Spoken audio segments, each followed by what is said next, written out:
ने रातों रात जो है ना वो अरबों खरबों की जायदादें बना ली। लोगों ने एक छोटी सी अमाउंट के साथ इतना कमा लिया, रातों रात किसी इंसान के पास इतना आ गया। तो वो लोग यकीन से कह रहे हैं और सबूत दे चुके हैं आपको। जब मैंने सबूत देख लिए मुझे यकीन आ गया कि मुझे इस मार्केट के अंदर पैसा लगाना है। जब पैसा लगाना था तो यकीन नहीं आ रहा था, समझ नहीं आ रहा था कि पैसा लाऊं कहाँ से। तो सीखता रहा, थोड़े थोड़े करके $2 $3 बचाए। हमें भी उसी तरह कोर्स बनाकर लॉन्च करना है और जवानों से पैसे हेंटने और निकल जाना है, या फिर आपने वाकई कुछ सिखाना है जवानों?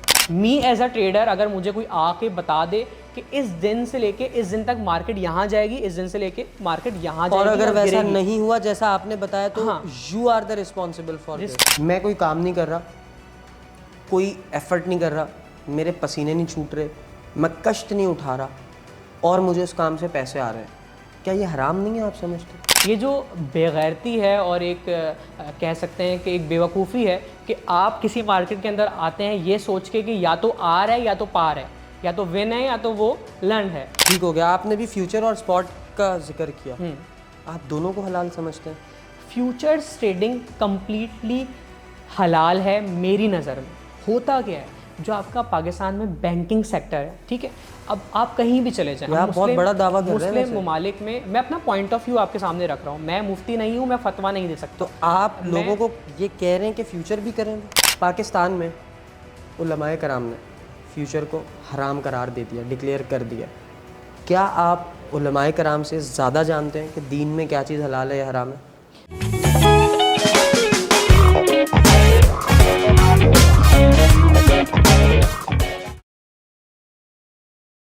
अस्सलाम वालेकुम जवानों, I hope you guys are doing well. आज फिर आपका भाई एक बेहतरीन सी चीज़ के साथ आपके पास हाजिर हुआ है। बेहतरीन सी चीज़ से मुराद था बेहतरीन से टॉपिक के साथ। बेहतरीन टॉपिक है तो इट मीन्स कि फिर वो पर्सनैलिटी भी बेहतरीन है जो आज हमारे पॉडकास्ट में आए हैं। हमारे पास आज कौन आए? हमारे पास आए फैज़ान हारून। फैज़ान भाई अस्सलाम वालेकुम। वालेकुम अस्सलाम। कैसे हैं आप? अल्लाह का शुक्र, आप सुनाएं? ठीक। अल्हम्दुलिल्लाह ज़बरदस्त। मैं सिर्फ 30 से 40 सेकंड चाहूँगा कि मैं भरपूर अंदाज में आपका तारुफ दे सकूँ इन जवानों को जिन पे मैं अक्सर चीखता हूँ कि उठो, कुछ करो, कुछ करो। अब ये शायद अगर मुझ पे भरोसा नहीं कर रहे थे तो इसलिए नहीं कर रहे थे क्योंकि मेरे पास अभी इनको पैसे नजर नहीं आते, लेकिन मैंने आज तुम लोगों को वो एक एग्जांपल दिखा देनी है। जो 24 साल में बिलियनर है भाई, वो कैसे है, अब वो क्या करता है आदमी, वो तुम लोग थंबनेल देख कर आए हो, वो तुम लोगों ने टाइटल पढ़ा है। आज हम लोग डिटेल में जानेंगे और इंतहाई बेसिक लेवल पे जानेंगे और इंतहाई आसान अल्फाज में जानेंगे कि क्रिप्टो करके कोई भी लड़का किस तरह साल में, 6 महीने में, 8 महीने में, 2 साल में, 1.5 साल में बिलियनर या मिलियनर बन जाता है। तो मैं टाइम को ज़्यादा वेस्ट नहीं कर रहा, मैं गाड़ी का रुख मोड़ रहा हूँ फैज़ान भाई की तरफ और फैज़ान भाई से पूछते हैं कि ऐसा कौन सा कारून का खजाना हाथ लगा, कैसे ये ख्याल आ गया कि मैं क्रिप्टो कर लूं और क्रिप्टो में इंटरेस्ट क्यों डेवलप हो गया। क्रिप्टो की सबसे ज़्यादा बेसिक वो बात बताएं जिसने आपको अट्रैक्ट किया कि फैज़ान को ये करना चाहिए और फैज़ान यहाँ से पैसे कमा सकता है। देखिए, फर्स्टली जब हम एक गुर्बत भरी ज़िंदगी में मुलविस थे, हम देख रहे थे हालात वही टाइम के पैसे कम हैं, मुश्किल हो रही है यूनिवर्सिटी की फ़ीस पे करना, कॉलेज से आगे ना पढ़ना। तो मैंने देखा कि हालात क्या चल रहे हैं, घर वाले मेरी यूनिवर्सिटी की फ़ीस अफ़ोर्ड कर सकते हैं या नहीं कर सकते। तो मैंने देखा कि ये क्रिप्टो मार्केट है, कोविड चल रहा था उस टाइम पे, तो मैंने सोचा कि अब मुझे इन्वेस्टमेंट करनी चाहिए, क्योंकि कोविड से 2-3 साल पहले तक मैं सुन रहा था, मैं देख रहा था कि किस तरह से क्रिप्टो मार्केट के अंदर पैसा लगता है। दुनिया सुन रही थी, दुनिया जान रही थी उस टाइम पे कि क्रिप्टो से लोग मिलीनियर्स बन रहे हैं इन अ डेली बेसिस, एक दिन के अंदर, 2 दिन के अंदर, रातों रात जो है ना वो इतने सारे लोगों के पास इतना पैसा आ गया, आर्टिकल्स छप रहे हैं, न्यूज़ लेटर्स आ रहे हैं, लोग प्रूफ्स दे रहे हैं, सबूत दिखा रहे हैं कि देखो हमारा ये क्रिप्टो का वॉलेट है, हमारे पास इतना पैसा आ गया। एक बंदे ने अपने $50 को $10,000 में कन्वर्ट कर लिया और वो प्रूफ दिखा रहा है, अपनी एक्सचेंज का अकाउंट खोल के दिखा रहा है। एक बंदा जब लॉजिकल पॉइंट के साथ रीजन दे रहा है और आपको प्रूफ दिखा रहा है, जिसको आप उर्दू जबान में सबूत कहते हैं, तो बात वहां पे खत्म हो गई। एक इंसान ने आपको सबूत दिखा दिए। जब मैंने सबूत देख लिए मुझे यकीन आ गया कि मुझे इस मार्केट के अंदर पैसा लगाना है। जब पैसा लगाना था तो यकीन नहीं आ रहा था, समझ नहीं आ रहा था कि पैसा लाऊं कहां से। तो सीखता रहा, थोड़े थोड़े करके $2 $3 बचाए। और मैं उस टाइम पे जो है वो यूनिवर्सिटी में नया नया शायद गया भी नहीं होऊंगा, तो वैसे ही हालात थे जैसे पाकिस्तान की नौजवान नस्ल गुजार रही है। 100 रुपये, 200 रुपये, 300 रुपये भी जेब में सही से नहीं होते थे। शायद उस टाइम पे बाइक में पेट्रोल डलवाने की भी पैसे ना हो, किसी से लिए जाते हों। खुदा जानता है, मेरा रब जानता है कि किस तरह के हालात गुजारे मैंने। तो देखा, सीखा, समझा और पैसे लगाना शुरू कर दिए, ये सोच के कि शायद मेरा रिस्क इस चीज़ में लिखा हुआ है। ठीक है। मैं यही कहता हूँ, जो भी चिल्ला के कह रहा होता हूँ, प्यार से कह रहा होता हूँ, चीख के कह रहा होता हूँ कि भाई क्रिप्टो मार्केट के अंदर आ जाओ, और ये सोच के आ जाओ कि शायद तुम ये चीज़ सीख सको।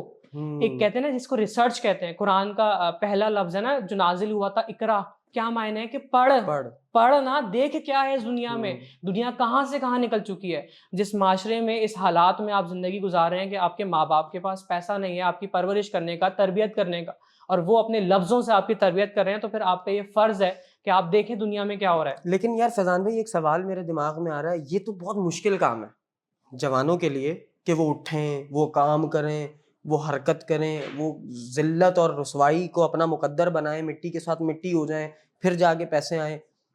कोई आसान तरीका बताएं कि क्रिप्टो को बेसिक लेवल पे कैसे यूज़ किया जा सकता है, और फिर उसमें मिनिमम इन्वेस्टमेंट कितनी होती है। अब हम ना इसको थोड़ा सा टेक्निकली, आप इसको प्लीज़ थोड़ा समझते मज़ीद, हैं। हाँ, मज़ीद डिफ़ाइन करें।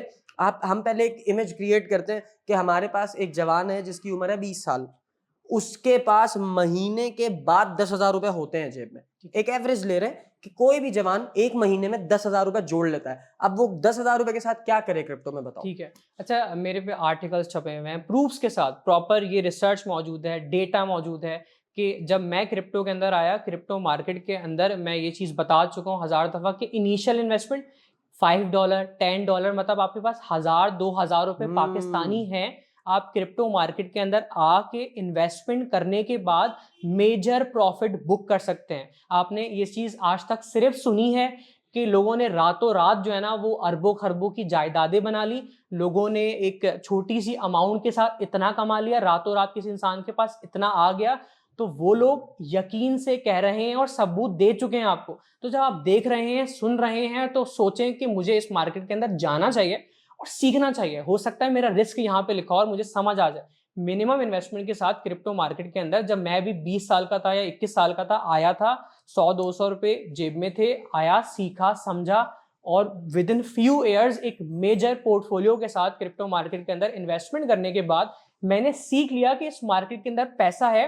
और जो लोग, आप दुनिया समझती है कि लोग बकवास कर रहे हैं कि इसने रातों रात इतना पैसा कमा लिया, तो आप देखें कि उस इंसान ने सबूत दिए हैं और सबूत के साथ जो है वो बात करी है कि देखो मेरे पास इतना पैसा आ गया है और इस तरह से आया है और आ सकता है। हर नौजवान तबके के एक छोटे इंसान के पास भी क्रिप्टो मार्केट से पैसा आ सकता है, और ये रिसर्च कहती है। एक दुनिया का असूल है ना कि आप रिसर्च करें, आप पढ़ें और समझें। आप जब पढ़ेंगे और समझेंगे आपको पता चलेगा एक छोटे से घर का बच्चा क्रिप्टो मार्केट के अंदर $5, $10, $15, $20 भी लगा के एक मेजर प्रॉफिट बना सकता है और कमा सकता है और मिलीनियर बिलीनियर बन सकता है। ये रिसर्च कहती है। मैं कोई काम नहीं कर रहा, कोई एफर्ट नहीं कर रहा, मेरे पसीने नहीं छूट रहे, मैं कष्ट नहीं उठा रहा, और मुझे उस काम से पैसे आ रहे हैं, क्या ये हराम नहीं है, आप समझते? देखिए, हर चीज़ का एक तरीका होता है। 2 तरह से काम होता है, एक स्मार्ट वर्क, एक हार्ड वर्क। सवाल फिर यहाँ पे बनता है, आप मुझे बताएँ जो मज़दूर आपके पास आके काम कर रहा है, गड्ढा खोद रहा है, उसको आप 1 करोड़ रुपए दे दें, क्यों दे दें? क्योंकि वो बेचारा गड्ढा खोद रहा है, वो पसीने बहा रहा है। और एक इंसान आया हुआ है आपके ऑफ़िस में और वो करोड़ों की बातें कर रहा है, लाखों रुपए उसके पास हैं, महँगी गाड़ियों में वो घूम रहा है।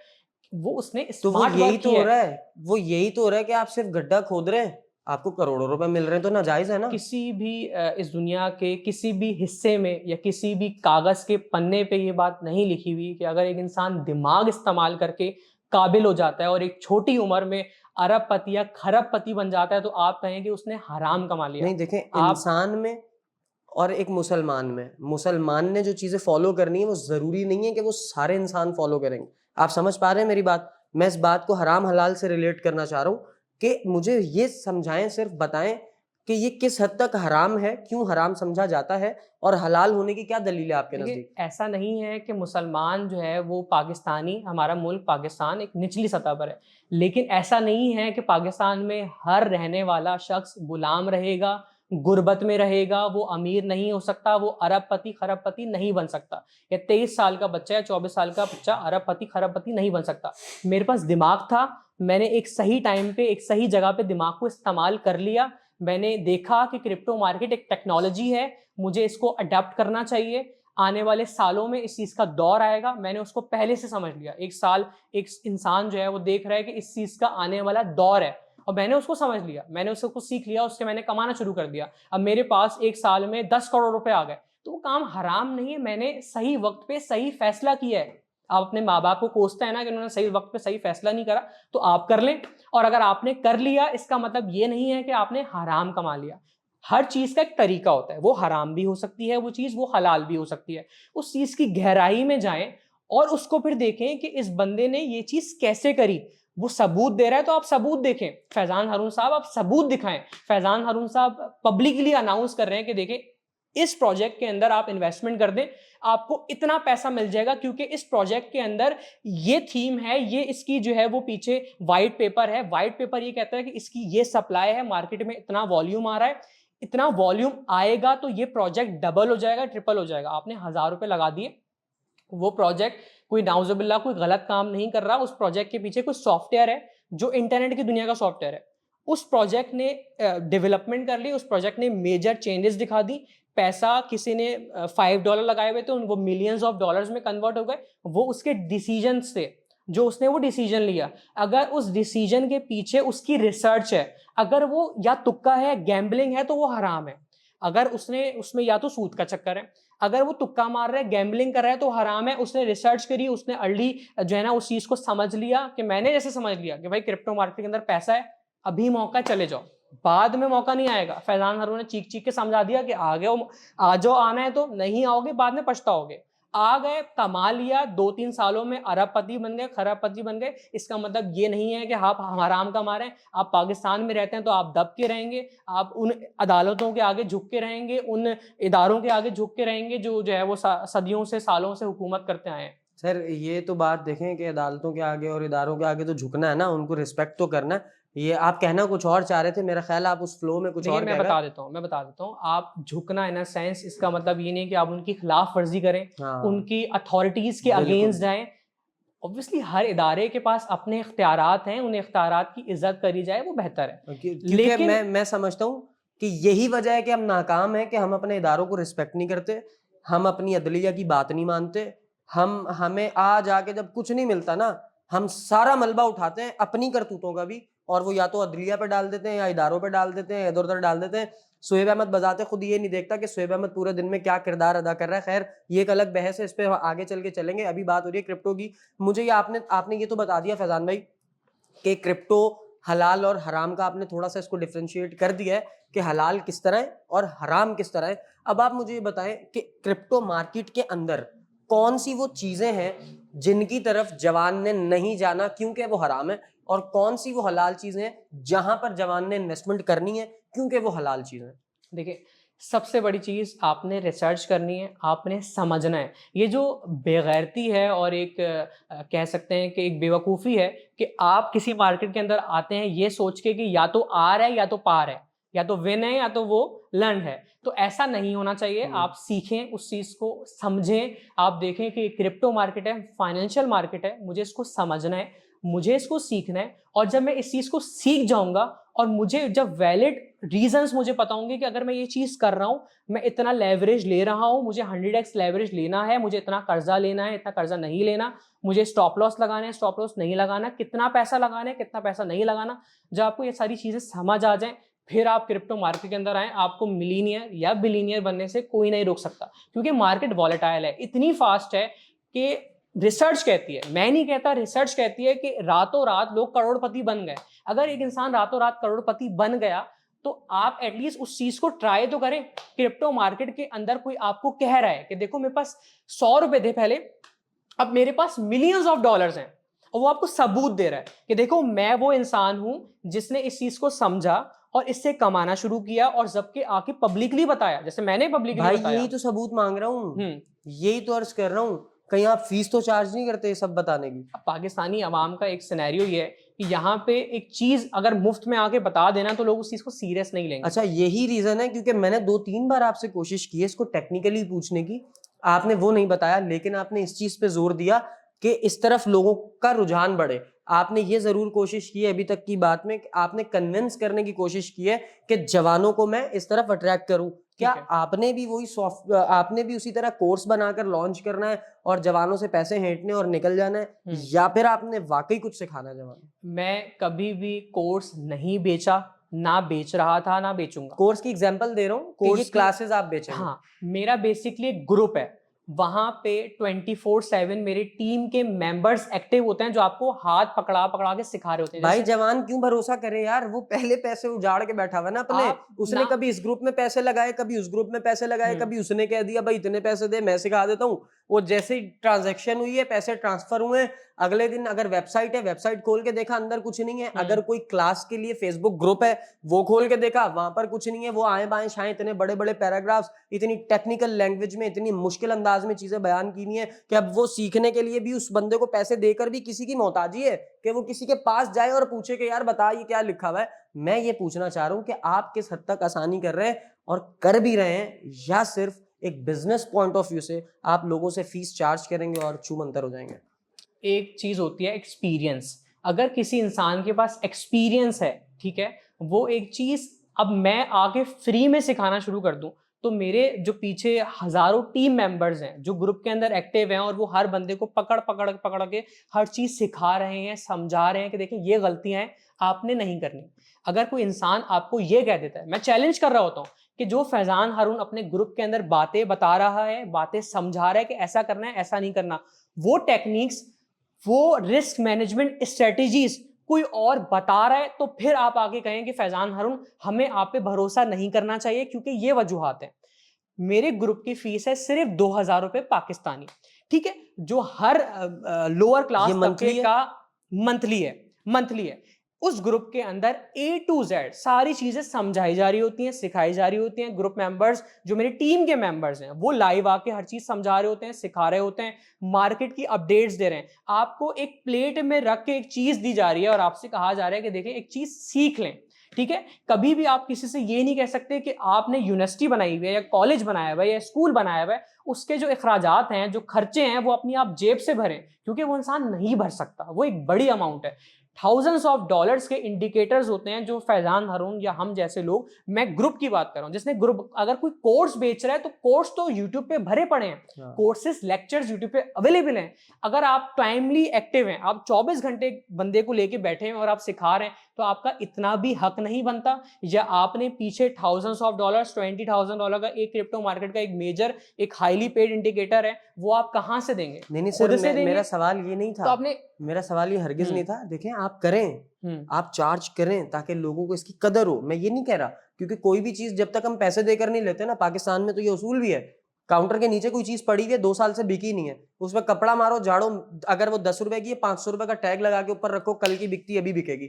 ये तो हमारी नफ्सियात बन चुकी है। मैं इस चीज पे बहस नहीं कर रहा। मेरी बहस ये है, क्या आप सिखाएंगे भी, सिखा भी रहे हैं, या फिर छू मंतर हो जाएंगे? इस बात का जवाब मैं ये चाह रहा था कि अपनी कोई ऐसी 2-4 एग्जांपल्स दें कि आपके कोई ऐसे स्टूडेंट थे या आपके कोई ऐसे ग्रुप मेंबर्स थे जो बिल्कुल जीरो थे, नील थे, गरीब थे, बेचारे खत्म थे, और आज वो लोग भी मिलियनर हैं, बिलियनर हैं। अगर आप मेरे ग्रुप के अंदर जाएं या मेरे सोशल मीडिया प्लेटफॉर्म्स पे जाएं, आपके पास हजारों प्रूफ्स आप लोगों के सामने आएंगे, सबूत सामने आएंगे। ग्रुप के अंदर आपके पास thousands of screenshots, videos, pictures, लोगों ने तारीफ की है कि फैजान हारून हमारे पास इतने पैसे थे, अब इतने हो चुके हैं, हमारे पास 1,000 रुपए थे, अब 1,00,000 रुपए हो चुके हैं आपकी वजह से। अब फिर आप मुझे एक एडवांटेज आज इस बात का लेने दें कि आप मेरे पास आए, मेरी ऑडियंस आपको देख रही है, मेरे जवानों को कोई 2-4 वो बातें बता दें जो आप पैसे लेके बताते हैं।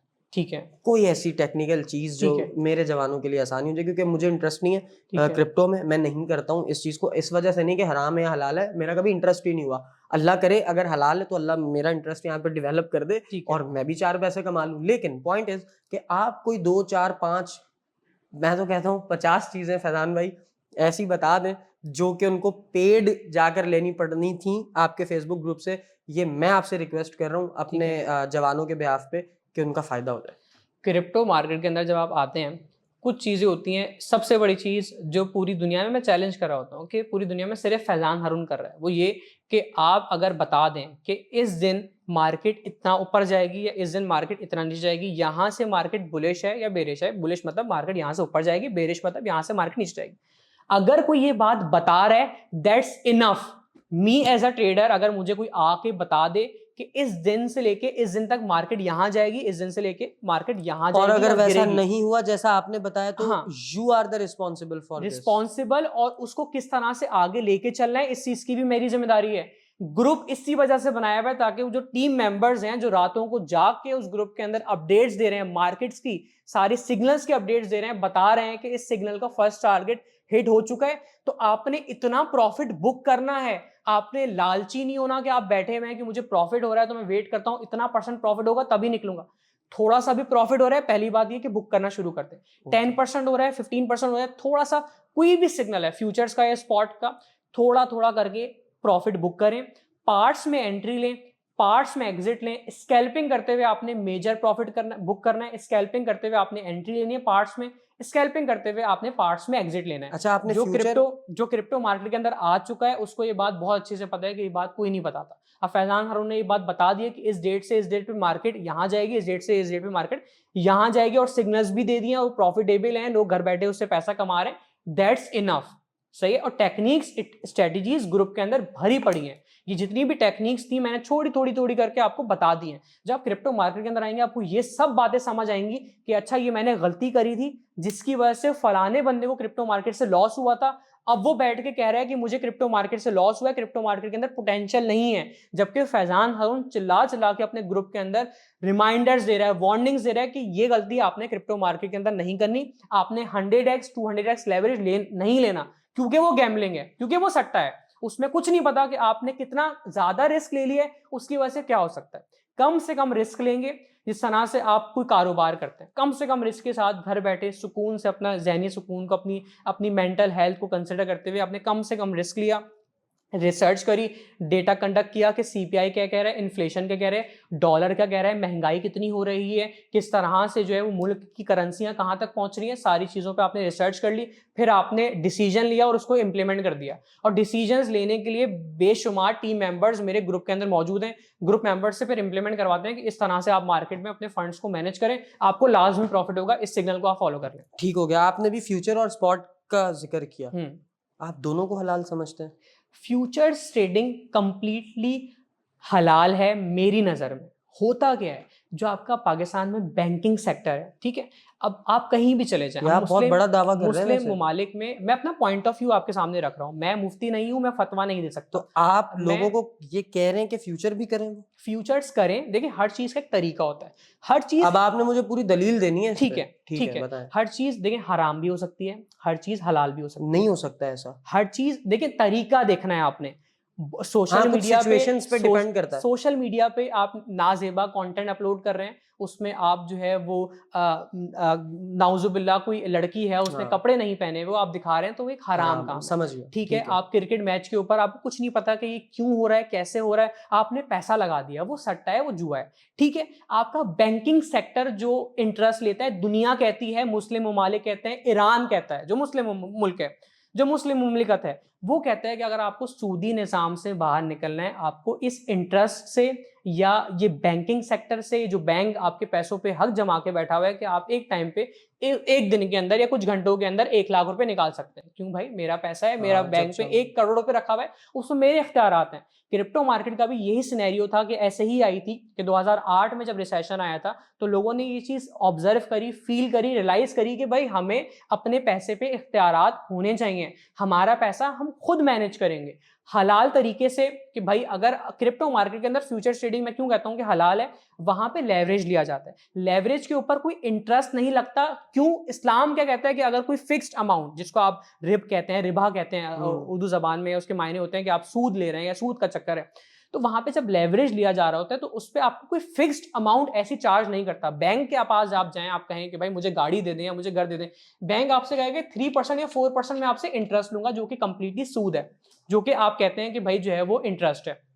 क्रिप्टो मार्केट के अंदर अगर कोई फीस ले रहा है आपसे कि भाई आप जैसे बैंक से आप पैसे निकालते हैं, 1000 रुपए पे 1 रुपया लिया जाता है, वो उसकी फीस है, वो उसकी मेहनत है। अगर मैं क्रिप्टो सिखा रहा हूं, मैं 2000 रुपए ग्रुप में आने के चार्जेस ले रहा हूं, वो इसको आप इंटरेस्ट नहीं कह सकते। हाँ, वो फीस उसको है, आप इंटरेस्ट नहीं कह सिखाने की सकते, वो फीस है। फीस है। क्रिप्टो मार्केट में अगर फीस ली जा रही है, अगर आप 100x 200x लेवरेज लेके ट्रेडिंग कर रहे हैं, अगर आपसे कोई करवा रहा है, वो गैम्बलिंग है, वो सट्टा है, क्योंकि या तो आ रहा है या तो पा रहा है उसके अंदर। अगर आप सीख रहे हैं कि ब्लॉकचेन टेक्नोलॉजी क्या है, डिसेंट्रलाइजेशन क्या है, बिटकॉइन के पीछे क्या है, आपको पता है, ये चीज आप समझ चुके हैं, आपको पता है कि भाई बिटकॉइन जो प्रोजेक्ट है उसमें माइनिंग हो रही है, उसमें लोगों का पैसा ट्रांसफर हो रहा है, ये ट्रांजैक्शन का तरीका है। जैसे आज से 6000 साल पहले आप बार्टर सिस्टम चलाते थे, बार्टरिंग करते थे, जिसके अंदर आप अदला बदली करते थे कि आपने मुझे एक गाय दे दी, मैंने आपको बदले में बकरी दे दी।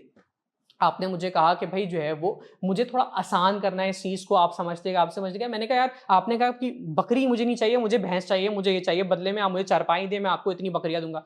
आसानी के लिए लोगों ने दरियाफ्त किया, इंसानों ने। कौन लाया था आप मुझे बताएं? सोना चांदी ये सब कौन लाया था? हुकूमतें लाई थी, इंसान लाए थे। उन्होंने ट्रांजैक्शंस के लिए एक चीज को दरियाफ्त किया कि ये ट्रांजैक्शन के लिए हम इस चीज को यूज करेंगे, जो कि सोना, जिसको आप गोल्ड सिल्वर कहते हैं। उन्होंने कहा कि भाई इस चीज को हम ट्रांजैक्शन के लिए यूज करेंगे। फिर हुकूमतें आई, गवर्नमेंट्स बनी, उन्होंने कहा पेपर मनी, पेपर करेंसी है, हम इस चीज के जरिए ट्रांजैक्शन करेंगे। आपको पता है पेपर करेंसी की वजह से फिर दुनिया में आना शुरू हुई महंगाई। चाइना ने अपनी इकोनॉमी को गिराया, जिम्बाब्वे ने अपनी इकोनॉमी को गिराया। जब चाइना ने अपनी इकोनॉमी को गिराया, वो यूएस स्टॉक मार्केट पे उसने इंपैक्ट किया। जिम्बाब्वे ने अपनी करेंसी को डुबा दिया नोट प्रिंट कर करके। यह सेंट्रलाइजेशन, क्या आप नोट प्रिंट करे चले जा रहे हैं। डिसेंट्रलाइजेशन है कि आपने बिटकॉइन है, ये टेक्नोलॉजी है, इसमें लिमिटेड रिसोर्सेज हैं, जिसमें आजकल कहा जाता है कि बिटकॉइन आज का वर्चुअल एसेट है, ये अपनी एक हैसियत रखता है, इसमें लिमिटेड रिसोर्सेज है, आप जितना मर्जी चाहे नहीं बना सकते। आप पलंग के नीचे, सोफे के नीचे बैठ के नोट प्रिंट कर सकते हैं, लेकिन बिटकॉइन नहीं बना सकते। तो डिफरेंस है। इस चीज को समझने के लिए जब आपने पेपर करेंसी ईजाद करी, लोगों ने 2008 में फील किया कि यार मुल्कों में महंगाई हो रही है, मुल्कों का दिवालिया निकल रहा है, बैंक भाग रहे हैं, बैंकिंग सेक्टर भाग रहा है, वो आपके इन्वेस्टमेंट्स के ऊपर आपको सही से प्रॉफिट नहीं दे पा रहा। ठीक है, तो उन्होंने कहा कि भाई हम एक वर्चुअल एसेट बनाएंगे, हम ट्रांजैक्शन को और आसान करेंगे, हर चीज को डिसेंट्रलाइजेशन की तरफ लेके जाएंगे, और हमारी पेमेंट सिस्टम जो है ना वो ऑनलाइन हो जाएगी। हम इंटरनेट की दुनिया में हर तरह से घुस जाएंगे। इंटरनेट की दुनिया का भी एक ट्रांजैक्शन का तरीका होगा, जो कि एक वर्चुअल एसेट होगा, जो कि एक बिटकॉइन होगा। तो इस तरह से सब कुछ बदल गया। ठीक है। अच्छा, ये अभी तक आपने जितना ये बात की है, ये आपने फ्यूचर के हलाल होने की दलील दी है, राइट? ऐसा ही है। पाकिस्तान में उलमाए कराम ने फ्यूचर को हराम करार दे दिया, डिक्लेयर कर दिया। क्या आप उलमाए कराम से ज़्यादा जानते हैं कि दीन में क्या चीज़ हलाल है या हराम है? देखिए, हर इंसान का एक अपना पॉइंट ऑफ व्यू होता है। नहीं होता ना। मेरे देखिए, पास मैं माजरत के साथ आपको इंटरप्ट कर रहा हूँ। जब हम लोग किसी के फॉलोअर है ना, जब हम किसी रिलीजन की छतरी के नीचे है ना, इट मीन्स कि हमें वो रूल्स, वो रेगुलेशंस, वो अहकामात फॉलो करने हैं जो हम पे ऑर्डर्स हैं। तो जब उन ऑर्डर्स को मद्देनजर रखते हुए किसी चीज़ का फैसला किया जाता है कि ये हराम है या हलाल है, तो हमें फिर उसी चीज़ के साथ जाना चाहिए। आपका क्या ख्याल है इस बारे में? देखिए, जब इंटरनेट की दुनिया में आप जाते हैं ना, तो आप कह सकते हैं कि इंटरनेट हराम है, कह सकते हैं? नहीं कह सकते। आप क्या कहेंगे कि इंटरनेट की दुनिया के अंदर, क्योंकि ये सब कुछ वर्चुअल हो गया, सही है, सब कुछ जो है ना वो ऑनलाइन हो गया, तो यहाँ पे बहुत सारी चीजें हैं जो अगर हम करते हैं तो वो हमें हराम की तरफ ले जाएंगी, और ये चीजें अगर हम करते हैं तो इस चीज से हम हलाल की तरफ चले जाएंगे, खुदा राजी हो जाएगा, अल्लाह ताला राजी हो जाएंगे। तो आपने यही चीज देखनी है बिटकॉइन के अंदर भी। अब आप ये नहीं कह सकते, मुफ्ती उलमा कराम कभी भी ये फतवा नहीं दे सकते, ना किसी मुफ्ती उलमा कराम ने दिया है अब तक फतवा। इंटरनेट की दुनिया को एक टाइम पे हराम करार दे दिया गया था, ऐसे नाउजुबिल्ला कुछ मुस्लिम ममालिक के, देसी मुस्लिम ममालिक के कुछ मुफ्ती उलमा कराम हजरात हैं जो फतवा दे के बैठ गए थे कि इंटरनेट की दुनिया जो है वो, ये जो टेक्नोलॉजी है, जो इंटरनेट है, वो हराम है। फिर बाद में उन्होंने रिसर्च करी, उन्होंने इस चीज को समझा, उन्होंने पढ़ा कि नहीं, इंटरनेट की दुनिया में हराम चीजें भी हो रही हैं, हलाल चीजें भी हो रही हैं। क्रिप्टो मार्केट के अंदर, वो चाहे स्पॉट ट्रेडिंग हो, चाहे वो फ्यूचर ट्रेडिंग हो, उसमें हराम चीजें भी हो रही हैं, उसमें हलाल चीजें भी हो रही हैं। तो आप ये नहीं कह सकते कि ये चीज हराम है। आप ये कहेंगे कि इसमें ये चीज हराम है, ये चीज ना करो, ये चीज हलाल है तो ये चीज कर लो। मतलब तो आप ये इस कहना तरह चाह से रहे हैं, डिफरेंशिएट करा जाएगा। आप ये कहना चाह रहे हैं कि उलमाए कराम ने अभी तक इसके ऊपर उस तरह रिसर्च नहीं की जिस नहीं तरह की उनको है, करनी है, नहीं की है। फिर उसके बाद जाके कहीं वो डिसीजन देंगे। एग्जैक्टली वो डिसीजंस देंगे। जैसे इंटरनेट कई साल पहले हराम करार दिया गया था, फिर अवेयरनेस आई, समझ आया। जैसे आप पाकिस्तान से बाहर जरा निकल के तो देखें, आप पेपर करेंसी नहीं यूज करेंगे, अभी 100-200 रुपए 300 रुपए नहीं यूज करेंगे, आप मोबाइल को यूं करके टैप करेंगे और आप पेमेंट कर देंगे, आपका कैश से कोई लेना देना नहीं है। लेकिन हम नाउजुबिल्लाह एक ऐसे गरीब तबके के एक ऐसे शहर में, ऐसे मुल्क में रहते हैं कि वहां पे आप कहीं दुकान पे जाएं तो कहेगा सर कैश दे दें, कैश दे दें। अरे भाई, मुझे दुनिया में आगे बढ़ना है, मैं बहुत आगे निकल चुका हूं, मुझे सब कुछ डिसेंट्रलाइजेशन की तरफ देखना है, मुझे सब कुछ ऑनलाइन देखना है, मुझे पेमेंट का आसान तरीका आप ला के दें। आप बैंक के पास जा रहे हैं तो सर प्लीज आसान तरीका दे दें, मेरे बैंक में 1 करोड़ रुपए पड़ा हुआ है तो प्लीज मुझे दे दें, मुझे ऐसा मत कहें कि मैं सिर्फ 50,000 रुपए निकाल सकता हूं। सब कुछ आसान हो गया, सब कुछ आसान हो सकता था, सब कुछ किया गया, क्योंकि वक्त आगे निकल रहा है, दुनिया आगे बढ़ रही है। ठीक है, अच्छा इसी के साथ अब मुझे आप ये भी बता दें, जिस तरह आपने ये कहा कि क्रिप्टो एक दुनिया है जिसके अंदर हलाल भी हो रहा है, हराम भी हो रहा है। मैं अगेन उससे पिछले क्वेश्चन से रेलेवेंट क्वेश्चन करूंगा, मुझे ये बताएं क्या हराम है, किस तरफ नहीं जाना, और क्या हलाल है। मैं ऑलरेडी ये क्वेश्चन आपसे पूछ चुका था, लेकिन आपने उसका बाकायदा तौर पे क्लियर आंसर नहीं दिया था। वो प्लीज आप अब बता दें कि फ्यूचर तो आपके नजदीक हलाल है, मुझे इतना क्रिप्टो की कोई हाव नाउ नहीं है, मैं क्लियरली बता रहा हूँ। लेकिन चूंकि ये आपका एक पॉइंट ऑफ व्यू है, जो क्रिप्टो जानने वाले हैं उन तक ये जाएगा, वो जाने आप जाने कि कितनी इस बात में सदाकत है, कितनी नहीं है। मैं सिर्फ ये जानना चाहता हूँ कि क्रिप्टो में क्या हराम है और क्या हलाल है।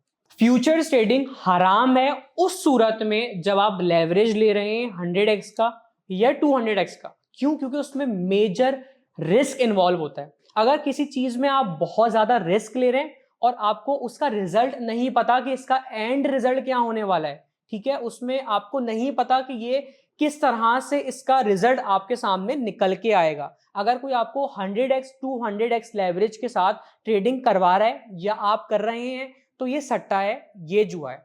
आप फ्यूचर्स ट्रेडिंग के अंदर आ रहे हैं, आप मार्केट को समझ रहे हैं, आप रिसर्च कर रहे हैं, आप डेटा देख रहे हैं कि सीपीआई डेटा है, इतनी महंगाई हो रही है, इतना जो है ना वो कंज्यूमर प्राइस इंडेक्स में जो है ना इतना जो है वो डिफरेंस आया है। आपने देख लिया कि भाई डॉलर इतना ऊपर नीचे हो रहा है, यहाँ पे चला गया, इस मुल्क के हालात ये हो रहे हैं, एलॉन मस्क साहब ने ये कर दिया या ये ट्वीट कर दी।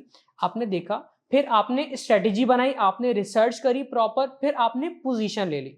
जो आपने पोजीशन ले ली, आपने पैसा लगा दिया अपना, कम से कम आपने पैसा लगा दिया, उसमें कम से कम रिस्क इन्वॉल्व है, फिर आप उसको मैनेज कर रहे हैं, उसमें कहीं सूद का चक्कर नहीं आ रहा, ठीक है।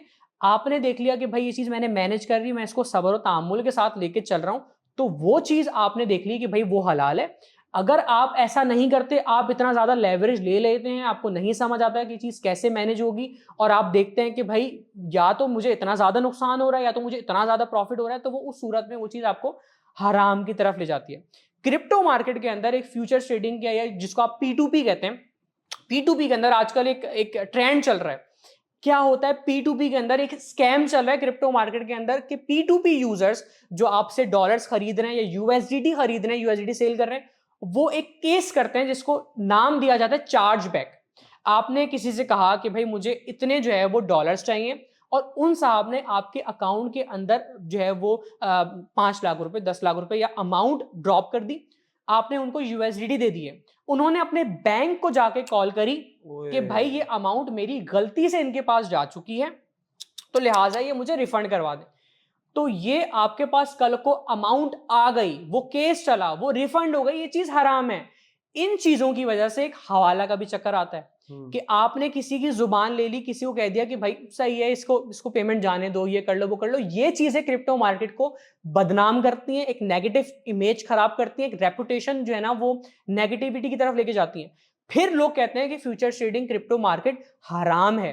हलाल क्या है कि आप आए हुए हैं, आपने मेहनत से आप जॉब कर रहे हैं, आप सब कुछ करें, आप जो कर रहे हैं, आप जॉब कर रहे हैं, आप बिजनेस कर रहे हैं, पार्ट टाइम कंसिडर कर लें, रिसर्च के तौर पे, नॉलेज के तौर पे क्रिप्टो मार्केट के अंदर आए, समझें कि ये टेक्नोलॉजी है क्या, ये डिसेंट्रलाइजेशन क्या है, ये वर्चुअल एसेट, ये बिटकॉइन है क्या। आपने पैसा लगाना शुरू कर दिया, अब थोड़ा सा पैसा लगाया, एक चीज खरीद ली, उसके रेट बढ़े, आपने रिसर्च की थी, आपने रिसर्च किया, आपने समझा, उसको पढ़ा, आपने हर चीज देखी। कुरान क्या कहता है, इस्लाम क्या कहता है कि अगर आपको एक चीज की नहीं समझ आ रही कि कहां से आई है, क्या चीज है, नहीं समझ आ रही, शक भी हो रहा है, तो उस चीज से दूर हो जाओ।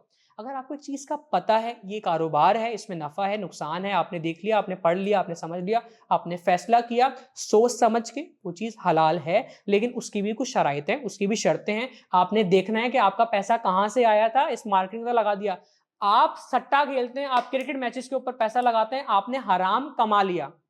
आप कोई गलत बिजनेस कर रहे हैं, कोई गलत कारोबार कर रहे हैं, आप ड्रग्स के अंदर इन्वॉल्व हैं, आप जो है वो नशे बेच रहे हैं जो नहीं बेचने चाहिए, जैसे वीड लेट्स सपोज इलीगल है पाकिस्तान में, तो आप बेच रहे हैं तो वो आपका हराम पैसा हो गया। अब आप क्रिप्टो मार्केट के अंदर उसको ले गए हैं, तो क्रिप्टो मार्केट में जो आप काम कर रहे हैं वो हराम ही होगा। तो मैं कह सकता हूं कि क्रिप्टो मार्केट हराम है इस सूरत में कि आपने जो पहले पैसा कमाया था अपनी जॉब से या बिजनेस से, वो आपने हराम कमाया था, यहां पे आप ले आए हैं तो आप कह रहे हैं कि क्रिप्टो मार्केट भी हराम हो गई है। हर चीज का एक तरीका होता है, वो हराम भी हो सकती है, वो चीज हलाल भी हो सकती है। जैसे टेक्नोलॉजी हराम भी हो सकती है, हलाल भी हो सकती है, जैसे इंटरनेट हराम हो सकता है और हलाल भी हो सकता ठीक है। है, मुझे ये बताएं, आखिरी सवाल ये हराम और हलाल से फिर हम आगे चलेंगे, टॉपिक को आगे लेकर बढ़ेंगे। मुझे ये बताइएगा कि फ्यूचर का जो मैंने सुन रखा है ना फैजान भाई, वो ये सुना है कि फ्यूचर इसलिए हराम है क्योंकि उसमें कुछ पता नहीं होता। उसमें या तो उसमें ऐसा है कि उसमें कंफर्म पता होता है, या शायद कुछ पता नहीं होता। ऐसी कुछ मिथ्स हैं या फिर ऐसा ही कुछ है जो जबानों पे लोगों की आम हुआ है। वो क्या है बेसिकली ये भी बताएं कि जो मैं कहना चाह रहा हूँ आप समझ गए मेरा सवाल, कि फ्यूचर के बारे में जो बातें कहकर कहा जाता है कि ये हराम है, वो क्या बात है, और फिर आपके पास क्या दलील है कि वो हराम नहीं है। देखिए, अब जब आप क्रिप्टो मार्केट की बात करते हैं ना, तो आप देखते हैं क्रिप्टो मार्केट हराम है। तो उससे पहले आप देखते हैं फाइनेंशियल मार्केट्स, तीन तरह की मार्केट होती है, stock market, futures market, forex market और क्रिप्टो मार्केट। तीनों के अंदर आप टेक्निकल एनालिसिस करते हैं, आप रिसर्च करते हैं, आप सपोर्ट्स को देखते हैं, आप रेसिस्टेंस को देखते हैं, आप पैटर्न्स को देखते हैं, आप उस प्रोजेक्ट को पढ़ते हैं, समझते हैं। अगर मैं पेप्सी के अंदर पैसा लगा रहा हूं, ठीक है, वो फिजिकल कंपनी है, वो वेब 2 की तरफ आपको लेके जा रही है। अगर आप उसी कॉन्टेक्स्ट में जाके आप दुनिया में आगे बढ़ रहे हैं और वेब 3 की तरफ जा रहे हैं और बिटकॉइन के अंदर पैसा लगा रहे हैं, आपने बिटकॉइन को पढ़ा, बिटकॉइन को समझा, आपने फैसला किया, अपना एनालिसिस किया कि बिटकॉइन इन डेट्स में ऊपर जा सकता है, तो क्रिप्टो मार्केट के अंदर एक पोजीशन होती है लॉन्ग की, सही है, वो आपने पोजीशन ले ली, या आपने शॉर्ट की पोजीशन ले ली कि यहां से मार्केट नीचे गिर सकती है। आपने टेक्निकल एनालिसिस किया, ऐसा नहीं कि वो रियल मार्केट से उसका कोई जो है वो लेना देना नहीं है। जैसे कॉर्टेक्स, बिनोमो, इनका रियल मार्केट से कोई लेना देना नहीं है, ये सिर्फ स्कैम एप्लीकेशंस हैं, जैसे पाई नेटवर्क इस तरह की। तो वो रियल मार्केट से कोई लेना देना नहीं, वो आपका डेटा कंडक्ट कर रहे हैं, वो आपके साथ स्कैम करने की नियत से क्रिप्टो फाइनेंशियल मार्केट्स के अंदर आए हुए हैं एज अ न्यू मार्केट के भाई ये कॉर्टेक्स है, ये बिनोमो एप्लीकेशन है, यहाँ पे आप ट्रेडिंग करें, और उसमें आपको लॉस भी हो रहा है तो आपको पता नहीं चल रहा है कि लॉस क्यों हुआ। अगर मुझे लॉस हो रहा है और मुझे पता चल गया कि ये लॉस मुझे डॉलर के गिरने की वजह से हुआ है, या उस फंडामेंटल न्यूज की वजह से हुआ है कि ये इकोनॉमी डिस्टर्ब हुई है किसी मुल्क की, तो मुझे पता है कि ये चीज सामने हो रही है, मुझे इस पे आर्टिकल्स नजर आए, इस पे मुझे डेटा नजर आया, तो आपने वो पोजीशन ली है। तो उस कॉन्टेक्स्ट में क्रिप्टो मार्केट या फाइनेंशियल मार्केट्स हो, स्टॉक मार्केट हो या फॉरेक्स मार्केट हो, वो हलाल हो जाती है। अगर आपको नहीं पता, आप टेक्निकल एनालिसिस कर रहे हैं बिना सोचे समझे, और आप ट्रेड लगा रहे हैं गैम्बलिंग करते हुए, तुक्का मार रहे हैं, तो वो फिर हराम की तरफ आपको लेके जाती है। तो इसमें कॉन्टेक्स्ट हैं, कॉन्सेप्ट्स हैं बेसिकली, जिनको समझना जरूरी है। फिर आप फैसला करेंगे कि मुझे ये चीज करनी है या नहीं करनी। फैजान हारून कभी भी आके ये नहीं कह रहा कि भाई मैंने कह दिया ना तो बस फिर तो करना ही करना है। मैं कहता हूं आप रिसर्च करें, आप पढ़ें, आप समझें इस चीज को, फिर डिसीजन ले कि क्रिप्टो मार्केट के अंदर जाना है, क्यों जाना है, कि फैजान हारून ने प्रूफ्स दिए हैं, लॉजिकल रीजनिंग के साथ आपको प्रॉफिट दिखाए हैं, अपने आपको रीजंस दिए हैं कि ये रीजंस हैं, ये लॉजिक्स हैं, ये फैक्ट्स हैं जिनकी वजह से क्रिप्टो मार्केट के अंदर आना है। अगर आप उन चीजों से एग्री हैं, सेटिस्फाइड हैं, आप क्रिप्टो मार्केट के अंदर आ जाएं। Otherwise just go with your own research, खुद रिसर्च करें। ठीक हो गया। फैजान हारून बहैसियत 24 साल नौजवान, आपको कितना टाइम हुआ है क्रिप्टो करते हुए? मुझे 6 से 7 साल क्रिप्टो मार्केट के अंदर हो 6 चुके से हैं। 7 साल, इट मींस कि जब आपने स्टार्ट किया आपको 18-19 साल के थे ऑलमोस्ट, काइंड या ऑफ 17-16 काइंड 17 ऑफ साल? जब मैंने क्रिप्टो मार्केट का सुनना शुरू किया, आपकी इंस्पिरेशन कौन है? मेरी इंस्पिरेशन है, किसको देख के आपको लगा कि देखिए आपको आना चाहिए? क्रिप्टो मार्केट में बहुत सारे जो है वो इन्फ्लुएंसर्स हैं जो क्रिप्टो सिखा रहे हैं। आप कभी भी ये नहीं कहते कि मैंने सब कुछ सीखा है इस एक इंसान से। वो आप कौन था सीखते जिसको हैं, देखकर आप इस फील्ड में आ गए, या जब आप इस फील्ड में आए तो आपने सबसे पहले उसको देखा, वो कौन था? मैं बताता हूँ। अच्छा, लोग पता है क्या सोचते हैं कि पाकिस्तान में अगर कोई क्रिप्टो मार्केट के अंदर जा रहा है ना तो उसने वकार जका को देखा होगा। भाई वकार जका से एक बड़ी चीज है गूगल। आप खुद भी रिसर्च करते हैं, पूरी दुनिया में जब क्रिप्टो मार्केट पाकिस्तान में इंट्रोड्यूस करवाई गई थी, ऐसा नहीं था कि सिर्फ वकार जका साहब जो है वो पब्लिकली आके अनाउंस करे थे कि भाई क्रिप्टो मार्केट के अंदर आ जाएं, और कोई नहीं था। आप वकार भाई को हिट कर गए, मैंने तो आपसे बस आपका पूछा है। देखिए गूगल है, आर्टिकल्स हैं, क्रिप्टो की कोई एक एक्सचेंजेस हैं, पर्सनैलिटी क्यों नहीं आ रही? ऐसा कैसे पॉसिबल है कि किसी को भी देखे बगैर आपने? आर्टिकल्स मौजूद हैं। बिटकॉइन जो सतोशी नाकामोटो के नाम से इंट्रोड्यूस करवाया गया था, ग्रुप ऑफ पीपल या लोगों ने, इंसान ने, वो 2008 में करवाया गया था। क्या 2008 में वकार ज़का साहब आए थे, उन्होंने कहा था यार बिटकॉइन खरीद मैंने लो? तो नाम ही नहीं लिया। नहीं, आप सुनना चाह रहे हैं कि शायद नहीं, हाँ, मैं नहीं, देखें जो मैंने मेरी बोला नहीं, देखें इंस्पिरेशन देखें देखें हमारा प्रॉब्लम ही है, हमारा प्रॉब्लम ही है कि जो मेंटालिटी देखें देखें ऐसी देखें है। जो सामने वाले ने नहीं बोला, हमने वो चीज अज्यूम कर ली और हमने समझ ली। ऐसा नहीं है यार, नहीं मैंने है, अगर आपसे बोलना होता मैं धड़ल्ले के साथ आपसे वो बात करता। ठीक है, मैंने तो, आपने नाम लिया है तो मेरे माइंड में वकार भैया है। मेरी मैं तो सिंपल सा ठीक है। क्वेश्चन किया है। आप कभी भी कोई भी अपना कैरियर बनाते हैं ना, किसी चीज को भी अपना प्रोफेशन बनाते हैं, तो एक आधी इंस्पिरेशन, कोई शख्सियत, कोई पर्सनैलिटी लाजमी होती है जिसको आप सुनते हैं, जिससे आप सीखते हैं। आप भी कहीं ना कहीं क्रिप्टो में अटकते होंगे ना। मान लिया आप आर्टिकल्स पढ़ते हैं, मान लिया आप गूगल के पास जाते हैं, आप साइट्स विजिट करते हैं, गोरों को देख, कोई गोरे का ही नाम ले लो, कोई तो इंस्पिरेशन होगी। जो जब मैं क्रिप्टो मार्केट के अंदर आया था ना, तो मुझे जो मैं जिस चीज़ से इन्फ्लुएंस हुआ था वो थी क्रियोसिटी, कि ओके, ये चीज़ क्या है, क्यों है, कैसे आई है। समझना शुरू किया, देखना शुरू किया, तो कहीं ना कहीं बहुत सारे लोगों को सुना, बहुत सारे लोगों को देखा, फिर डिसाइड किया कि हाँ, क्रिप्टो मार्केट के अंदर जाना है, जाना चाहिए। फिर आहिस्ता आहिस्ता, क्योंकि गरीब था उस टाइम पे, पैसे नहीं थे, आहिस्ता आहिस्ता थोड़े थोड़े करके पैसे क्रिप्टो मार्केट के अंदर डालना शुरू किए। फिर प्रॉफिट हुआ, डिसाइड किया कि यार, यह फ्यूचर है, इस चीज़ के अंदर मुझे जाना है। फिर मैंने उससे जो है ना वो स्टेप आउट नहीं किया, स्टेप बैक नहीं किया, मैं उस चीज़ के अंदर चलता गया। और फिर मैंने सोचा कि यार, अब चीज़ मैं इतनी सीख चुका हूँ कि मैं सिखा सकता हूँ, मुझे सिखानी चाहिए। एक प्लान के साथ आया ना कि भाई देखो, ये प्लान है, इतनी रिसर्च कर ली है कि बता सकता हूं कि क्रिप्टो मार्केट के अंदर इन फ्यूचर, इन डेट्स के अंदर ये हो सकता है, ऐसा हो सकता है। और रिसर्च कहती है, प्रूफ्स कहते हैं, जो फैजान हारून ने पब्लिकली दिए हैं, वो कहते हैं कि भाई ऐसा होता भी रहा है, जो फैजान हारून ने बताया है कि ऐसा होने वाला है, ऐसा हो सकता है।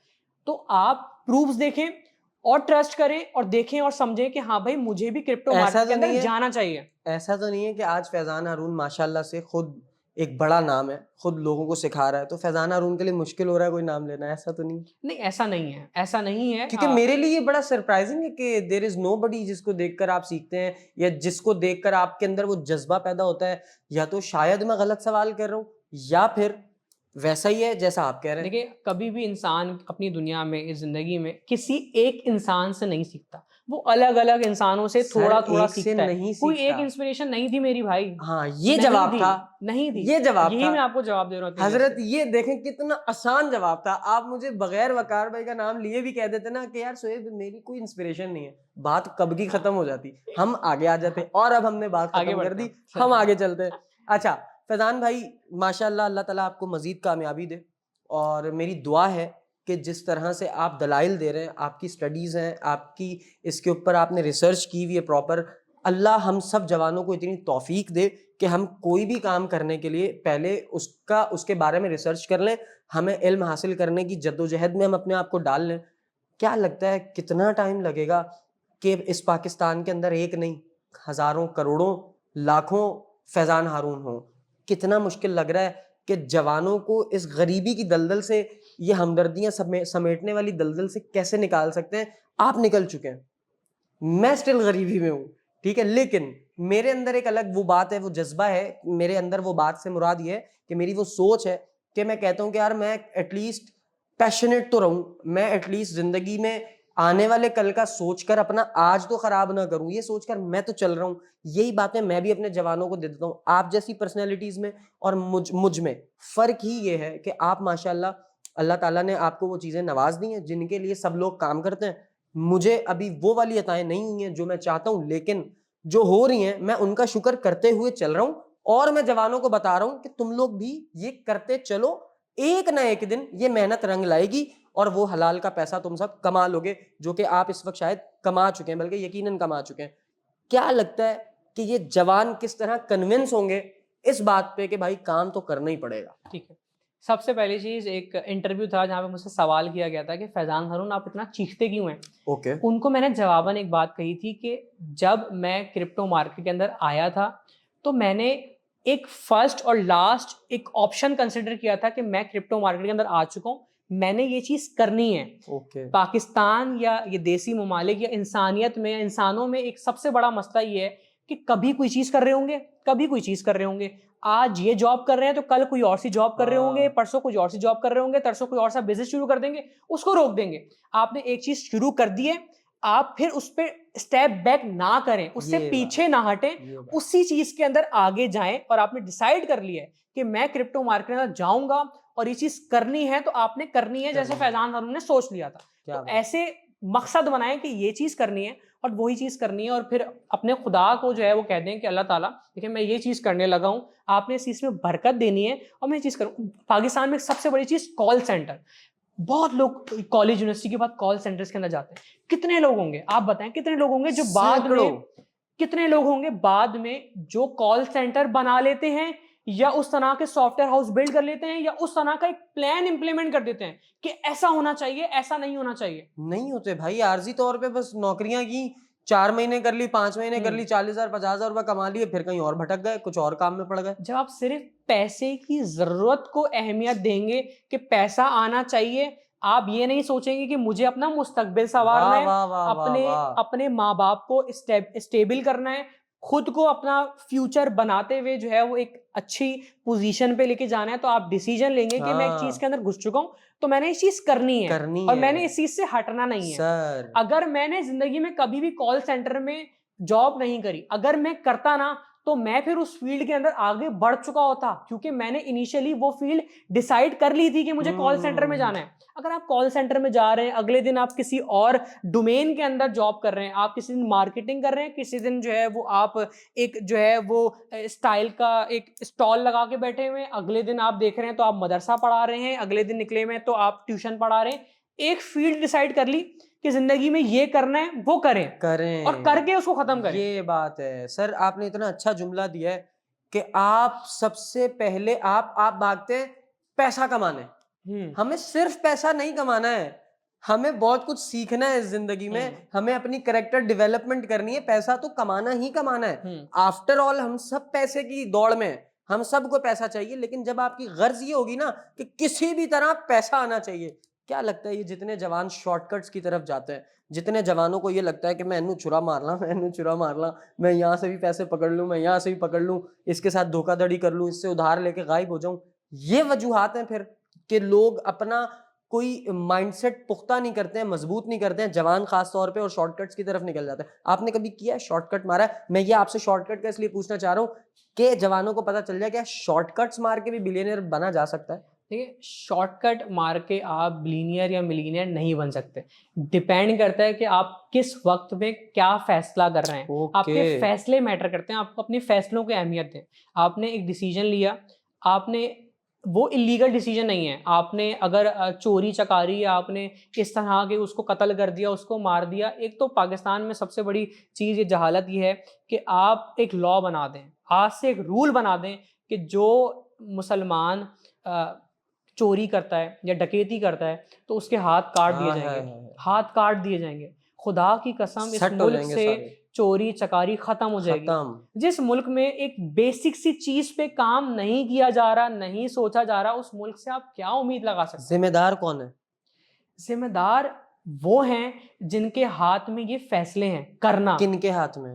हुकूमती इदारे हैं, हुकूमत के लोग हैं, हमारे लीडर्स हैं। अब ये सिर्फ एक बंदे का जो है ना वो जिम्मेदारी नहीं है, ये पूरे इदारों की जिम्मेदारी है कि इस पे आप फैसला करें, डिसीजन ले। जैसे सऊदीया ने डिसीजन लिया, आपके यूएई ने डिसीजन ये लिया। लंबी हो जाएगी फैजान भाई, मैं आसान करता हूँ, आपके साथ साथ बात को लेके चलता हूँ। आपने कहा हुकूमत करेगी, ठीक है, ये हो गया एक इनफरादी डिसीजन फ्रॉम हुकूमत। आप मुझे बताएं इंडिविजुअली या बहैसियत कौम, इज्तिमाई तौर पे हम बहैसियत कौम क्या किरदार अदा कर रहे हैं, और हम इज्तिमाई तौर पे कैसे किरदार अदा कर सकेंगे जब हम इनफरादी तौर पे इंडिविजुअली ही कोई किरदार अदा नहीं कर पा रहे। सुबह उठता हूं, कभी इससे लड़ रहा हूं, कभी उससे लड़ रहा हूं, घर से निकल रहा हूं, चप्पल टूट गई, उसका ब्लेम भी अल्लाह पे कि यार मेरे साथ ही हो रहा है, चप्पल टूट गई, अब मैं नंगे पैर जाऊं। ये कर रहे हैं हम। तो जब हम लोग इंडिविजुअली इतना दिमाग को बड़ा नहीं कर रहे, हम जब इंडिविजुअली लोगों को मार्जिन नहीं दे रहे, आप हुकूमत तक तो छोड़ें, आप पहले अपने साथ घर में रहने वाले भाई, घर में रहने वाली बहन, माँ बाप, घर के बराबर में रहने वाले पड़ोसियों के साथ तो ठीक चल लें। फिर आप हुकूमत के ठीक ना चलने पे भी शिकवा कर लीजिएगा। भाई मेरा तो ये इतना सा गिला है, अगर कोई मुझसे पूछे ना फैजान भाई कि जिंदगी पाकिस्तान में रहते हुए आसान कैसे हो सकती है, उसका सबसे आसान फॉर्मूला, सबसे ज्यादा आसान तरीन, आप दूसरों की जिंदगी आसान बनाना शुरू कर दें। ऐसा ही है। और वो करने के लिए हमें इतना ज्यादा पेशेंस चाहिए। अब जिस दलदल में हम फंस चुके हैं ना, अब हर बंदे का माइंडसेट क्या बन गया है, ओ यार होता ही ऐसे है, होता ही गलत से है, सही करके सही होता ही नहीं है। इधर तो माइंडसेट ये बने हुए हैं ना। तो अब ये माइंडसेट खत्म करने के लिए अगर मैं ये जंग लड़ रहा हूं कि मैं ये कह रहा हूं कि नहीं मैं बर्दाश्त करूंगा, सही करने से ही सही होता है। अब हमारी सोसाइटी में ये चीज आम हो चुकी है कि लोगों का माइंडसेट हो गया है कि मैं जब तक 2 नंबरी नहीं करूंगा, मैं जब तक कंफर्ट जोन में नहीं घुसूंगा, मैं जब तक किसी को काटूंगा नहीं, मैं जब तक शॉर्टकट्स की तरफ नहीं जाऊंगा, मेरा काम नहीं होगा। ये माइंडसेट बन गया है ना। देखिए देसी ममालिक में से पाकिस्तान इंडिया जैसे मुल्क हैं, ये गुर्बत में इतने फैल चुके हैं, यहाँ पे पॉवर्टी आपकी महंगाई इतनी ज़्यादा हो चुकी है कि लोग भूल चुके हैं कि क्या सही है क्या गलत है। आप मुसलमान हैं, आप देखें कुरान क्या कहता है, आप देखें कि सफाई के बारे में क्या बताया गया है, आप देखें कि इंसानियत के बारे में क्या बताया गया है, आप हुकूकुल इबाद को समझें, आप हुकूकुल अल्लाह को समझें कि क्या जो है वो शराइत हैं आपके पड़ोसियों के, क्या इंसानों के शराइत हैं, किस तरह से इज़्ज़त देनी है, किस तरह से किसी की आप बेइज्जती नहीं कर सकते, आप ये गलत काम नहीं कर सकते। अगर वो उस चीज़ से मना किया गया है तो आप रुक जाएं और आप एक इंसानियत के तौर पे आप समझ लें कि भाई मुझे हवस नहीं दिखानी, मुझे लालची नहीं होना, मुझे कुरान पढ़ना है क्योंकि मैं मुसलमान हूँ। मैं मुसलमान हूँ इस वजह से मैं चोरी नहीं कर सकता, मैं मुसलमान हूँ, मेरा मजहब मुझे इजाज़त नहीं देता कि मैं शराब पीऊँ। एक चीज़ मना है और वो आप कर रहे हैं तो आप हुकूमत को जिम्मेदार नहीं ठहरा सकते, आप इंसान को जिम्मेदार ठहरा सकते हैं कि ये इंसान गलत कर रहा है। सर आप उस अल्लाह के ऑर्डर्स नहीं सुन रहे जो आपका खालिक है, मालिक है, पालने वाला है। फिर आपका क्या ब्लेम है कि आपकी हुकूमत आपकी नहीं सुन रही? भाई फिर ये होना है, फिर ये बर्दाश्त करना पड़ेगा ना हमें। अब मुझे आप एक बात बताएं, सिर्फ सफाई पे अगर हम बात कर लें, आप मुझे बता दें सफाई निस्फ ईमान है? ऐसा ही है। सफाई निस्फ ईमान है का मतलब कि मैं सिर्फ अगर सफाई का ख्याल रख लूं ना, मेरा आधा ईमान है वो। और हम हमेशा उठते बैठते अल्लाह ताला हमें ईमान की कुव्वत अता फरमाए, अल्लाह ताला हमें ईमान की ताकत दे। ओ अल्लाह दे बंदे हो, सफाई निस्फ ईमान है। फिर निकाह करो, आधा ईमान मुकम्मल हो जाता। लो 2 बातों में तुम्हारा ईमान मुकम्मल दे दिया तुम्हें इस्लाम ने, और क्या चाहिए? ये बातें क्यों समझ में नहीं आती? ये छोटी छोटी चीजें हैं जो हमें रसूलुल्लाह सल्लल्लाहु अलैहि वसल्लम ने जिंदगी जीने के लिए बता दी हैं, और हमें अंदाजा नहीं हो रहा कि इन छोटी छोटी चीजों में हमारी जिंदगी के बड़े बड़े राज छुपे हुए हैं। मैं अक्सर लोगों से कहता हूँ खुदा की कसम तुमसे नमाज नहीं पढ़ी जा रही, तुम्हारे पास पैसे नहीं है ज़कात देने के लिए, तुम्हारे पास पैसे नहीं है किसी यतीम बेवा की मदद करने के लिए, तुम चैरिटी नहीं कर सकते, तुम कुछ नहीं कर सकते। यार मुस्कुरा दो किसी को देख के, 2 खुशियों के 2 अच्छे जुमले दे दो किसी को। बिला वजह सुबह घर से निकलते हुए अम्मी के पाँव चूम लो, बिला वजह घर से निकलते हुए अम्मी को कह दो माँ आज आप कितनी प्यारी लग रही हैं, बिला वजह घर एंटर करो अब्बा के कंधे पाँव दबाना शुरू कर दो। ये वो छोटे छोटे मामलात हैं। मैंने अपने पिछले पॉडकास्ट में एक चीज डिस्कस की थी, मैं अब नहीं कर रहा क्योंकि वो वहां पर लोग सुन लेंगे, लेकिन मैं आपको ऑफ कैमरा बताऊंगा कि मेरे अम्मी अब्बू की एक दिन बहस हो गई तो मैंने उनमें सुलह कैसे कराई। आप मुस्कुरा मुस्कुरा के नहीं थकेंगे। तो ये बात है। बाकी हम आई डोंट नो कि किस तरह होगा कैसे होगा, लेकिन चूंकि आपको पता है कि अभी मेरे बात करते करते बिल्कुल आउट ऑफ द वे एक माइंड में बात आ गई, एक शख्सियत आ गई मेरे माइंड में, बता दें आप। और बहुत खूबसूरत, वो अब हमें नहीं रही रहे, अल्लाह ताला उनको गरीक रहमत करे। आमिर भाई, आमिर लियाकत हुसैन, क्या अधूरा अधूरा सा लग रहा है रमजान में टीवी। रमदान में आप बैठे हैं और हम लोग आमिर लियाकत जो इस दुनिया फ़ानी से जा चुके हैं, अल्लाह उनको जन्नत में एक आला मकाम इलाही जो है वो नाजिल करे। एक ऐसा इंसान जो अगर रमदान में हाजिर होता हमारे गिर्द, तो वो एक ऐसा इंसान होता जिसके पास एक इतनी नॉलेज थी। हम कहते हैं ना कि हम पीछे रह गए लैक ऑफ रिसर्च की वजह से, लैक ऑफ अवेयरनेस की वजह से। आमिर लियाकत एक ऐसा इंसान था जिसके पास हर चीज़ का जवाब था। वो बैठे बैठे किसी इंसान को गलत साबित कर देते कि तुम ये बात गलत कह रहे हो इस वजह से, आप रीजन के साथ। आप कह रहे हैं किसी इंसान को, मैं बताऊं उलमाए कराम को क्या कहा था आमिर भाई ने? आमिर भाई ने कहा था विद ड्यू रिस्पेक्ट, आप सब उलमाए कराम हैं, इल्म वाले, मैं आपको ये बता दूं अगर आप सब उलमाए कराम है ना, तो खुदारा मुझसे तारीख पे बहस मत कीजिएगा, मैं तारीख का बड़ा पुख्ता तालिब इल्म हूं। उस आदमी का ये कॉन्फिडेंस था, उस आदमी की ये ग्रिप थी अपने इल्म पे, तो कैसा खोया कैसा है हमने। मैं तो ये सोच के हैरान हूं। फिर हम कहते हैं कि हम पे जवाल है, हमारी कौम पे मुश्किल है, हम लोगों की जिंदगी मुश्किलात से खाली होके ही नहीं दे रही है। सर कैसे होगी? मुसलमानों के पास एक बहुत बड़ी एग्जाम्पल है आमिर लियाकत साहब की। इतनी किताबें पढ़ ली कि उस बंदे को इतनी नॉलेज थी कि वो अपने ज़िंदगी के फैसले इस तरह से ले रहा था कि जो बंदा उस बंदे की वीडियो सुनता था या लॉजिक सुनता था, तो वो कहता था कि यार इस बंदे की बात में दम है। न्यूज़ चैनल्स एक टाइम था जो आमिर लियाकत को अपने न्यूज़ चैनल पे ऑन बोर्ड करने के लिए तरसते थे कि मुंह आमिर मांगे लियाकत पैसे। साहब जो है ना वो आ जाए, हम मुंह मांगी पैसे जो है ना उनको देंगे। सर तो मैं कैसा- चैनल्स में जंगे हो जाती थी कि इस बार लोग सोच रहे होते थे, लोगों की गॉसिप्स में ये बातें होती थी कि आमिर भाई इस साल कौन से चैनल पर ट्रांसमिशन करेंगे।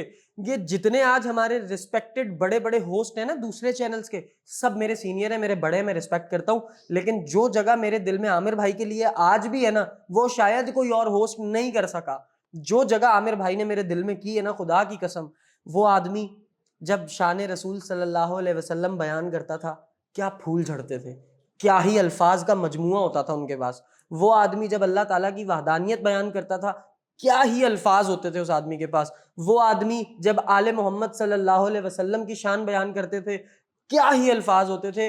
वही आदमी जब असहाबे मोहम्मद सल्लल्लाहु अलैहि वसल्लम का जिक्र करते थे, उनकी शान बयान करते थे, और हम रोजे की हालत में यूं बैठ के, मैंने बाकायदा उलमाए कराम वाले पूरे उनके, मैं आज भी, आप यकीन करें, मैं आज भी आमिर भाई वाले जितने सेगमेंट्स उलमाए कराम वाले हैं, बाखुदा मैं निकालता हूँ रात को, अभी सहरी में सहरी के बाद सोते वक्त मैंने ये करना है कि मैंने वो ट्रांसमिशन निकालनी है, सिर्फ उलमाए कराम वाला सेगमेंट मैंने प्ले करना है, हेडफोन्स लगाने और मैंने सो जाना।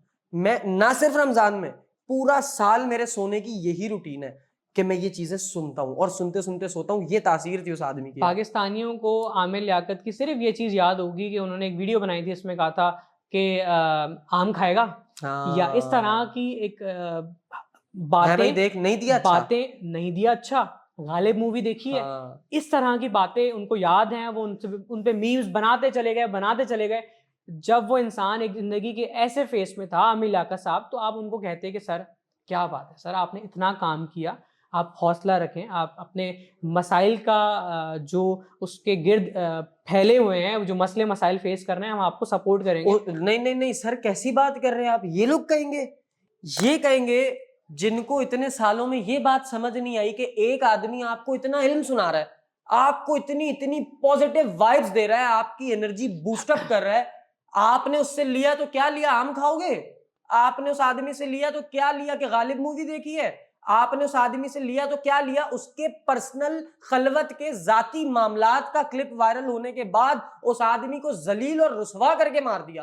क्या बिगड़ा तुम्हारा। अल्लाह की कसम, कभी खुदा से डरना चाहिए, अल्लाह से मैं कहता हूं तौबा करनी चाहिए। कभी मैं आंखें बंद करूं ना भाईजान, कभी मैं आंखें बंद करूं और मैं भुला दूं कि फैजान ये करता है, जुबैर ये करता है, फला ये करता है, फला, मैं सिर्फ एक लम्हा वो सोच लूं ना जो मैं करता हूं, शायद ना मुझे मौत आ जाए। इतने बुरे हैं हम। और हम क्या करते हैं, इतने बड़े बड़े लोग होते हैं, इतने इल्म वाले होते हैं, उनकी जिंदगियां दाव पे लगी हुई होती हैं, उन्होंने एक अरसा गुजारा हुआ होता है, मुंह चुका के गल करके आगे निकल जाएंगे। यार तुम्हारा एक जुमला अगले को दिमागी मरीज बना सकता है, तुम्हें ये बात क्यों समझ नहीं आती। मैं इसमें मजीद बात नहीं करूंगा, फिर वही बात होगी कि अग्रेसिव हो जाता है और ऐसे बोलता है और वैसे बोलता है। मैनू ना छेड़िया करो, फिर मैं सचियां करांगा। हाँ, फिर मैनू ना कहना, हमने गवाया है, वो खजाना हमने खोया है, और हम हकदार नहीं है भाई, हम हकदार नहीं है कि कोई ऐसी शख्सियत हमें मौजूद हो जो हमें सही गलत बता दे, या जो हमें इल्म दे दे, हम तक इल्म पहुंचा दे। हम इस लायक नहीं है। कुछ कहना पाकिस्तान में आमिर लियाकत साहब हाथ जोड़ के वीडियोस बनाते थे, रो रहे होते थे। लोगों ने उनकी उस बात को सीरियस नहीं लिया कि वो इंसान परेशान है वो इंसान। और सवाल ये बनता है कि हुआ क्या, कसूरवार कौन है, या औरत, या ये माशरा, या पाकिस्तानी जिन्होंने उनका मजाक उड़ाया, या वो औरत जो टिकटॉकर थी जिसने उनको शायद थोड़े से पैसे के लालच में बर्बाद कर दिया, या ये वो अवाम जिनसे वो मिन्नतें कर रहे थे कि भाई मेरे खिलाफ या इस तरह की मीम्स मत बनाओ, तुम्हारे घर चल रहे हैं लेकिन मेरा घर इससे खराब हो रहा है। घर सर जिंदगी खा गए यार। उस आदमी को इन्होंने इंसान नहीं समझा। इनको लगता है कि ये जो हम एक तरफ कार्टून नेटवर्क देख रहे हैं, जो एनिमेशन आ रही हैं स्क्रीन के ऊपर आके बात करने वाला हर इंसान वो कार्टून है। इनको ये लगता है, इनको लगता है कि सुहेब अहमद अगर बैठ के वीडियो बना रहा है तो इसके कोई जज्बात नहीं होंगे, इसके कोई एहसासात नहीं होंगे, इसकी कोई पीछे जर्नी नहीं है, इसकी कोई पीछे स्ट्रगल नहीं है, इसकी माँ नहीं है, इसका बाप नहीं है, इसका कोई रिश्ता नहीं है, इसका कोई इमोशन नहीं है। रगड़ दो, लताड़ दो, जो मुंह में आ रहा है बोल दो, जो दिल में है गलाजत है निकाल दो, उगल दो, इस जबान से सब बोल दो, मार दो आदमी को। फिर जब तुम आदमियों ने ही अपने हाथों से आदमियों ही का कत्ल करना है अपने अल्फाज के जरिए, फिर क्या तुमने लेना अल्लाह से? फिर अल्लाह से कौन सा वो रातों का सुकून लोगे जो तुम ठंडी नींद मीठी नींद सोओगे? नहीं आनिया नींदरा, उठ जाएंगियां, नहीं आती नींदें फिर जब आप दूसरों की नींदें हराम करते हैं। सेम एज आज रोस्टर्स की बात ले लें आप, मैं बहुत प्यार करता हूं बाखुदा, हर इंसान से मैं बहुत प्यार करता हूं। मैंने आज तक कभी किसी शख्स के लिए नफरत नहीं रखी दिल में। वो भी देख रहा है इस वीडियो को जिसने मेरे साथ बुरा किया है, और वो भी देख रहा है जो मेरा बुरा सोचता है, वो भी देख रहा है जो मेरा बुरा करना चाहता है। मैं सबको बता दूं, जो बुरा कर गए, जो करना चाहते हो या जो करोगे, जिन्होंने किया मेरे दिल में उनके लिए भी नफरत नहीं है, जो करने का सोच रहे हैं ये सोच के मैं अब भी नफरत नहीं रखता, जो करोगे मैं तब भी नफरत नहीं रखूंगा। उसकी वजह पता है क्या है? उसकी वजह पता है क्या है? ये जो ग्लोब है ना सर, ग्लोब जिसके अंदर हम लोग सरवाइव कर रहे हैं, हम लोग जिंदा घूम रहे हैं, मैं अभी मर जाऊंगा ना, अभी राइट नाउ बात करते करते मेरी सांसें जा सकती हैं। मैं इतने रिस्क में हूं, इतने रिस्क में हूं। सेम टाइम पे ना अल्लाह ताला ने हमारे साथ ऐसे ऐसे जलवे किए हैं कि हम केड़ा शोएब अहमद यूट्यूबर, कौन जानता है शोएब अहमद क्या है?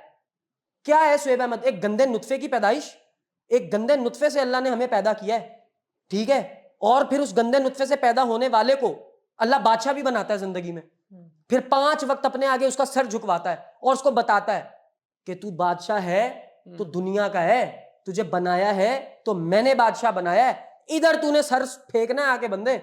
उस मोड़ पर, उस मौके पर अल्लाह हमसे ये इकरार ले रहा होता है, अल्लाह हमारी जात का वो गुरूर छीन रहा होता है कि मैं खालिक हूं, किसी गलत गुमान में मत रह बंदे, तू अपने एक सांस लेने पर भी कादिर नहीं है। तो फिर क्या कौन सी शाने लेके हमने घूमना है भाई?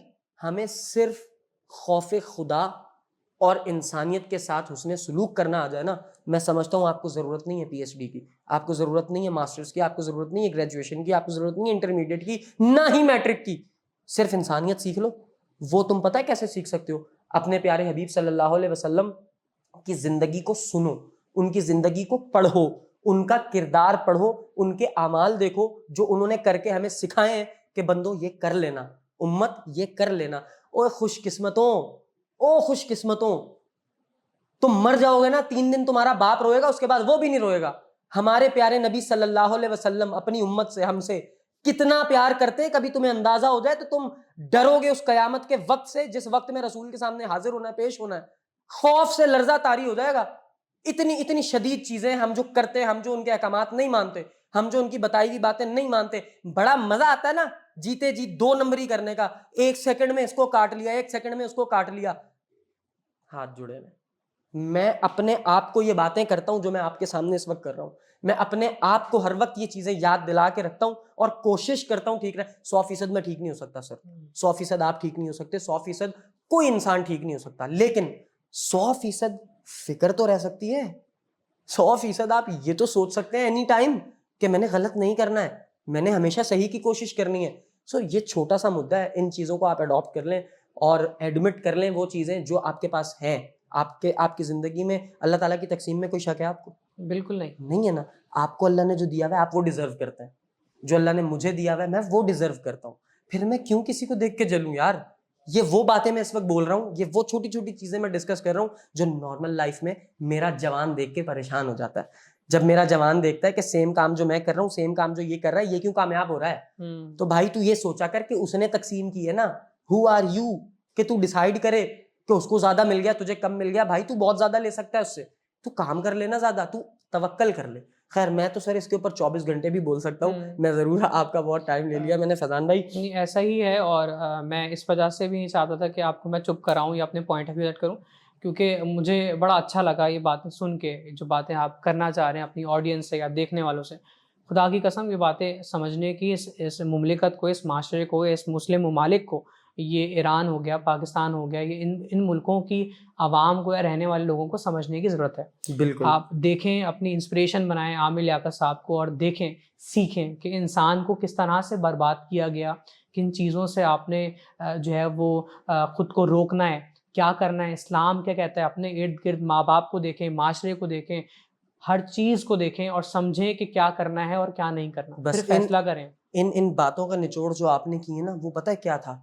वो निचोड़ ये था कि देखें और समझें और अपने आप को जुस्तजू में डालें मजीद सीखने की। इन्हीं अच्छी बातों के साथ फैज़ान भाई, thank you so much for coming. मेरी जान, बहुत अच्छा लगा आपके साथ बात करके, आपसे बहुत कुछ सीखा मैंने। मेरी कोशिश रहती है हमेशा कोई भी गेस्ट आए तो मैं निचोड़ लूँ, क्या निचोड़ लूँ, उनसे तजर्बा निचोड़ लूँ, उनसे उनकी ज़िंदगी के कुछ एक्सपीरियंसेस ले लूँ और मैं सीख लूँ। मेरे अंदर ये बड़ा एक ना मसला है, मसला कह लें, अच्छी बात कह लें, कि मैं इससे पहले कोई काम मेरे साथ हो जाए और मैं सीखूँ, मैं देख के सीखने का आदी आदमी हूँ। मैं देखता हूँ, मैं सीख लेता हूँ। अगर मुझे पता है किसी ने गलत किया है, मैं भी वो करूँगा, मेरे साथ गलत होगा, मैं कोशिश करता हूँ मैं वो ना करूँ। इन्हीं अच्छी बातों के साथ अपना बहुत ज़्यादा ख्याल रखना जवानों। फैज़ान भाई, again thank you so much. You have 30 seconds only. अगर आप कुछ कहना चाहते हैं सो प्लीज़ यू कैन। बहुत सारी चीज़ें आप कह चुके हैं जो कि सुन के मुझे बहुत अच्छा लगा, जो कि इंसानों को या इस मुसलमान नस्ल को या पाकिस्तानियों को सुनना चाहिए और समझना चाहिए, और फिर आप अपना फ़ैसला करें कि ज़िंदगी में क्या करना है, दुनिया में क्या करना है। और जब खुदा के पास जाना है, अल्लाह ताला के पास जाना है, क्योंकि आपका अल्लाह ताला से एक अलग ताल्लुक़ है, मेरा अलग बिल्कुल। ताल्लुक़ है, उन लोगों का अलग ताल्लुक़ है। बिल्कुल। तो ताल्लुक़ बनाएँ और फिर फ़ैसला करें कि भाई मुझे दुनिया में क्या करना है, एक दुनियावी तालीम को किस तरह से लेके चलना है, दीनी तालीम को किस तरह से लेके चलना है, और ज़िंदगी में आगे किस तरह से बढ़ना है।